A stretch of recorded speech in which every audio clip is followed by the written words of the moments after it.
Oh! Was I supposed to do that?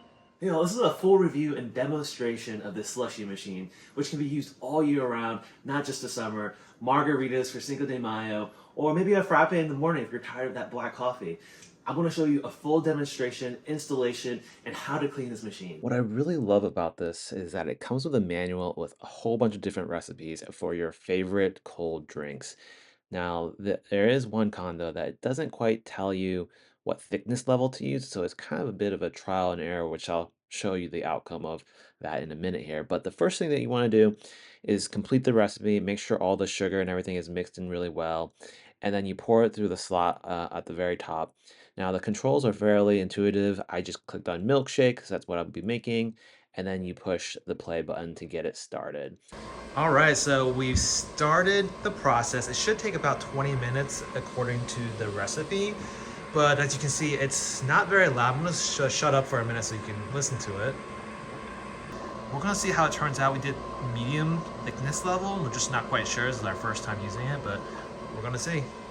Something to keep in mind if you are going to do your own recipe, you do need a certain level of sugar or alcohol content in order for to get to the right consistency level. And I love the way that this technology works. The condenser keeps it cold into that coil, and then eventually it just freezes the drink into a slushy consistency. All right, when you hear some beeping noises and then you see this little icon here, it means that it's ready to good to go. Of course, it's gonna keep spinning just to keep it cold and keep its consistency, but we can go ahead and try this now and see how it is. Oh!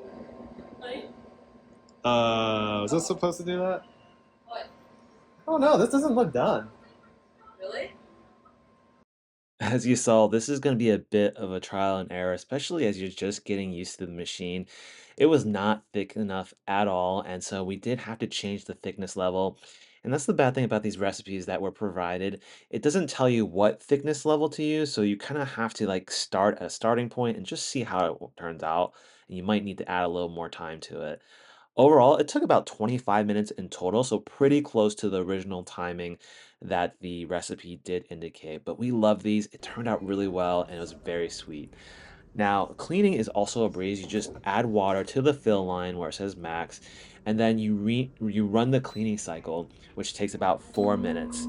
After 4 minutes, you want to empty out the water using a large pan or cup. And then from there, it's a matter of taking it apart and washing the parts and pieces.